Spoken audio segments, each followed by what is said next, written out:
आमरापुर गांव में मधु और गोपाल नाम के दो मित्र रहते थे। मधु बहुत ही कामचोर और आलसी था और गोपाल बहुत ही परिश्रमी था। वो अपना काम पूरी लगन से करता था। वो दोनों ही गांव के जमींदार मोहन चौधरी की जमीन पर काम करते थे। गोपाल काम करता था और मधु अपने बैल को बांधकर पेड़ के नीचे गमछा बिछाकर सोया रहता था। और जैसे ही सूर्य अस्त हो जाता, मधु अपने पूरे शरीर में मिट्टी लगाकर और बैल को भी मिट्टी लगाकर ले जाता था। वो जमींदार बाबू को दिखाता था कि उसने बहुत काम किया है और गोपाल खेतों का काम खत्म होने के बाद अपने बैल को अच्छे से नहलाकर खुद भी स्नान करके साफ सुथरा होकर घर वापस जाता था।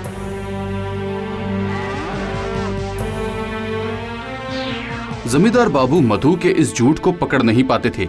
वो सोचते थे कि मधु बहुत ही परिश्रमी है और गोपाल बहुत ही कामचोर है। इसलिए जमींदार बाबू ने रसोइये से कहा, देखो, मधु बहुत ही परिश्रम करता है। उसकी अच्छी देखभाल करना और ध्यान रखना उसके खाने में कोई भी कमी ना होने पाए। रसोइया मधु को भर पेट खाना देता था और गोपाल का पेट ही नहीं भरता था। गोपाल ने मन ही मन सोचा, ये कैसा न्याय है? हाँ, जो काम करता है उसे ही भूखा रहना पड़ता है और जो कामचोर है वो भर पेट खाता है। हाँ, ये कैसा इंसाफ हुआ?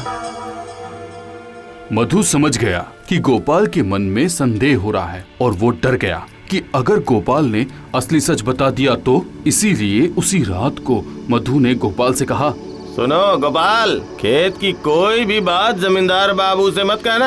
अगर कहा तो अच्छा नहीं होगा, कह देता हूँ। अच्छा ठीक है, मैं कुछ भी नहीं कहूँगा, पर याद रखना सच को कभी दबाया नहीं जा सकता, समझे? कभी नहीं। अरे जा जा जा जा, तू अपना काम कर, चल। ये कहकर गोपाल सो जाता है। पूरे दिन की थकान के कारण गोपाल गहरी नींद में सो जाता है और मधु पूरे दिन सोने के कारण पूरी रात को सो नहीं पाता है।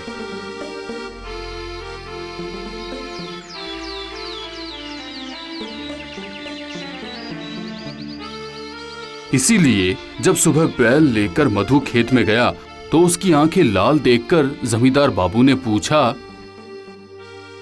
क्या बात है मधु, रात को नींद नहीं आई क्या? अब क्या बोलूं हुजूर, बहुत मच्छर है, उन्होंने मुझे सोने ही नहीं दिया। मधु की खातिरदारी और बढ़ गई। अब वो जमींदार के घर में रहने लगा। मधु बहुत खुश हुआ और उसका जीवन ऐसे ही चलने लगा। खेतों में जाकर बैल को रस्सी से बांधकर वो सोया रहता था और गोपाल ईमानदारी से अपना काम करता जाता बिना फल की चिंता किए। एक दिन हुआ ये, खाते वक्त रसोइये ने देखा कि मधु खाना बर्बाद कर रहा है। रसोइये ने मधु से कहा, मैं कुछ दिनों से देख रहा हूँ कि तुम खाना बर्बाद करते हो, जितना चाहिए फिर उतना ही लो ना। मधु ने कोई उत्तर नहीं दिया। उधर रसोइया गोपाल को देखकर ये सोचने लगा, मधु खाना बर्बाद कर रहा है और गोपाल का पेट ही नहीं भर रहा है। कहीं कुछ तो गड़बड़ जरूर है।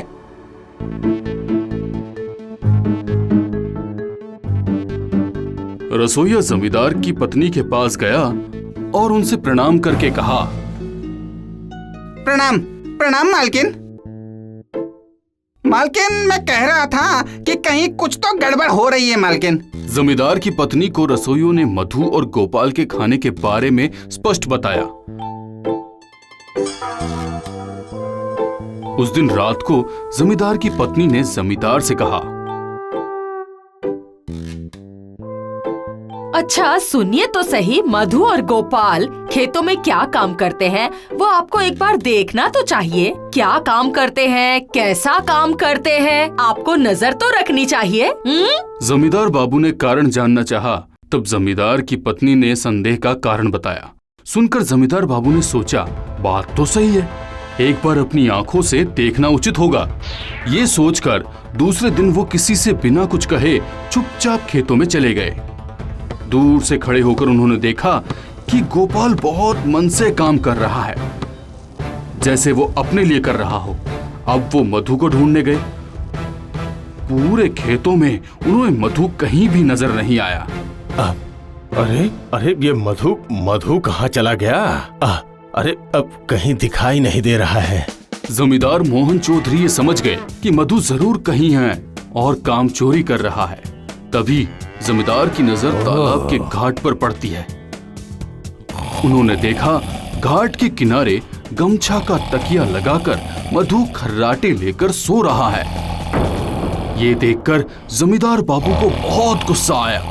किसी को बिना कुछ कहे वो अपने घर लौट आए और अपनी पत्नी से कहा, मुझे गोपाल के लिए बहुत बुरा लग रहा है। नहीं, मैंने उसके साथ बहुत अन्याय किया है। एक आदमी बिना कुछ कहे परिश्रम करता जा रहा है और दूसरा बिना काम किए सारा सुख भोग रहा है।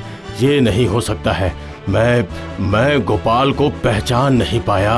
तब जमींदार की पत्नी ने कहा, आप ना गोपाल को कोई दूसरा काम दे दीजिए, उसके बाद हम अपनी बेटी की शादी उससे करवा देंगे। बेटी भी हमारी नजरों से दूर नहीं होगी, है ना? क्या कहते हैं आप? बोलिए ना। जमींदार की पत्नी की बात सुनकर जमींदार बाबू को बहुत अच्छा लगा। जमींदार बाबू ने सूर्य अस्त होने तक इंतजार किया। उसके बाद जब वो दोनों लौट आए तो जमींदार बाबू ने मधु को बुलाया। मधु, अभी मेरे कमरे में आओ, तुमसे कुछ बात करनी है मुझे। हुजूर, शरीर में मिट्टी लगी हुई है ना, मिट्टी साफ करके आता हूँ। पूरे दिन मिट्टी पसीना, पहले इन्हें साफ तो कर लूँ। नहीं, इसी वक्त मेरे कमरे में आओ। जमींदार ये कहकर चले जाते हैं। मधु को कुछ भी समझ नहीं आता है कि अचानक ये क्या हुआ। मधु धीरे धीरे जमींदार बाबू के कमरे की तरफ गया।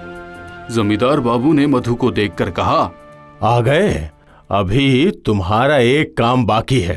तुम गोपाल के पूरे शरीर में अच्छे से हल्दी तेल लगाकर उसे गर्म पानी से स्नान करवाकर साफ कपड़े पहनाकर इस कमरे में लेके आओगे, ठीक है? हुजूर, ये कैसा न्याय है? मैं पूरे दिन इतनी मेहनत करने के बाद उस आलसी गोपाल के शरीर में तेल और हल्दी लगाऊंगा? इतने दिनों से तुमने मुझे बेवकूफ बनाया है, हैं? आज मैंने अपनी आंखों से देखा है तुम्हारे परिश्रम का नमूना। तुम आलसी हो, कामचोर हो, झूठे हो। तुम इसी समय इस घर से निकल जाओ। तुम्हें अब मैं काम पर नहीं रखूंगा। ये बात सुनकर गोपाल ने जमींदार के पैर पकड़कर कहा, हुजूर सुनिए, हम दोनों आपके पास काम के लिए ही आए थे ना। हाँ हुजूर, आप दया करके मधु को एक और मौका दीजिए ना। हाँ, एक और मौका दीजिए हुजूर, मुझे विश्वास है कि मधु अपनी गलती समझ गया है।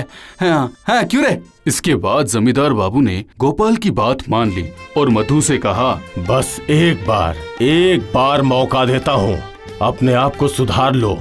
तुम्हें साबित करना पड़ेगा कि तुम आलसी नहीं हो। इसके बाद गोपाल जमींदार का हिसाब किताब का काम देखने लगा और मधु ने अपने आप को बदलकर बहुत परिश्रमी हो गया। मधु समझ गया काम चोरी करने से जीवन में कोई काम नहीं होता। मधु और गोपाल की मित्रता और गहरी हो गई।